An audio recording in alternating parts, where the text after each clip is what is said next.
اور انسان جس طرح جلدی سے بھلائی مانگتا ہے اسی طرح برائی مانگتا ہے، اور انسان بڑا جلد باز ہے۔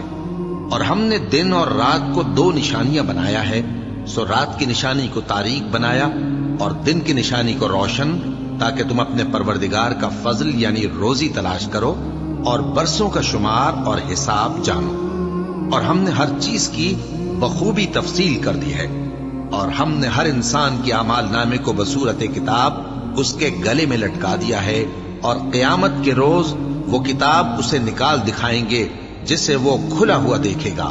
کہا جائے گا کہ اپنی کتاب پڑھ لے، تو آج اپنا آپ ہی حساب کرنے والا کافی ہے۔ جو شخص ہدایت اختیار کرتا ہے تو اپنے لیے اختیار کرتا ہے، اور جو گمراہ ہوتا ہے تو گمراہی کا ضرر بھی اسی کو ہوگا۔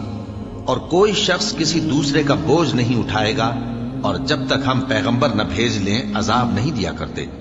اور جب ہمارا ارادہ کسی بستی کے ہلاک کرنے کا ہوا تو وہاں کے آسودہ لوگوں کو فواحش پر مامور کر دیا، تو وہ نافرمانیاں کرتے رہے۔ پھر اس پر عذاب کا حکم ثابت ہو گیا اور ہم نے اسے ہلاک کر ڈالا۔ اور ہم نے نوح کے بعد بہت سی امتوں کو ہلاک کر ڈالا، اور تمہارا پروردگار اپنے بندوں کے گناہوں کو جاننے اور دیکھنے والا کافی ہے۔ جو شخص دنیا کی آسودگی کا خواہش مند ہو تو ہم اس میں سے جسے چاہتے ہیں اور جتنا چاہتے ہیں جلد دے دیتے ہیں۔ پھر اس کے لیے جہنم کو ٹھکانہ مقرر کر رکھا ہے، جس میں وہ نفرین سن کر اور درگاہ الہی سے راندہ ہو کر داخل ہوگا۔